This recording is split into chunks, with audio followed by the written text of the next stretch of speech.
அதுதான் எங்களுடைய கொள்கையாக எங்கள் தலைவர் முன்னிறுத்தினார். அப்ப இந்த கொள்கையை ஏற்றுக்கொண்டு எங்களுடைய கொள்கை தலைவராக இந்த சமூகத்தில் இருக்கக்கூடிய சாதிய வேற்றுமைகளை கடைய வேண்டும், சாதிய வேற்றுமைகள் இருக்கக்கூடாது என்று தன்னுடைய இறுதி காலம் வரைக்கும் போராடிய அன்பிற்குரிய தந்தை பெரியார் அவர்களை கொள்கை வழிகாட்டியாக ஏற்றுக்கொண்டு இந்த கழகத்தில் இணைந்து பணியாற்றியவர்கள் நாங்கள். அனைவருக்கும் சம வாய்ப்பு, சம உரிமை கிடைக்க வேண்டும் என்ற நோக்கத்தோடு இந்தியாவில் மாபெரும் சட்ட புரட்சியை ஏற்படுத்திய அண்ணல் அம்பேத்கர் அவர்களை எங்கள் கொள்கை தலைவர்களாக ஏற்றுக்கொண்டு இந்த கழகத்தில் இணைந்தவர்கள் நாங்கள்.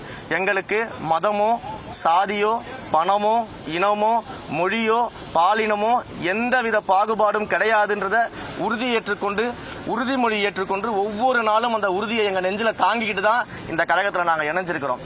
அதனால சாதி பார்த்து, பணம் பார்த்து, மதம் பார்த்து, இனம் பார்த்து, மொழி பார்த்து, எதை பார்த்தும் எங்கள் தலைவர் யாருக்கும் வாய்ப்பு கொடுக்கல.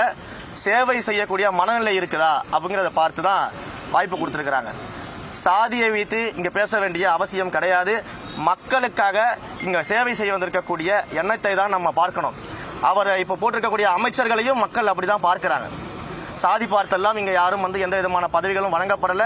எங்கள் தலைவருக்கு இது போன்ற பிரிவினை பார்க்கக்கூடிய எண்ணம் துளியும் கிடையாது. ஏனென்றால் எங்களுடைய கொள்கை தலைவராக தந்தை பெரியாரையும் அண்ணல் அம்பேத்கரையும் ஏற்றுக்கொண்டு வழிநடத்தக்கூடிய ஒரு மாபெரும் சக்தியாக நாங்கள் இன்றைக்கு இருக்கிறோம்.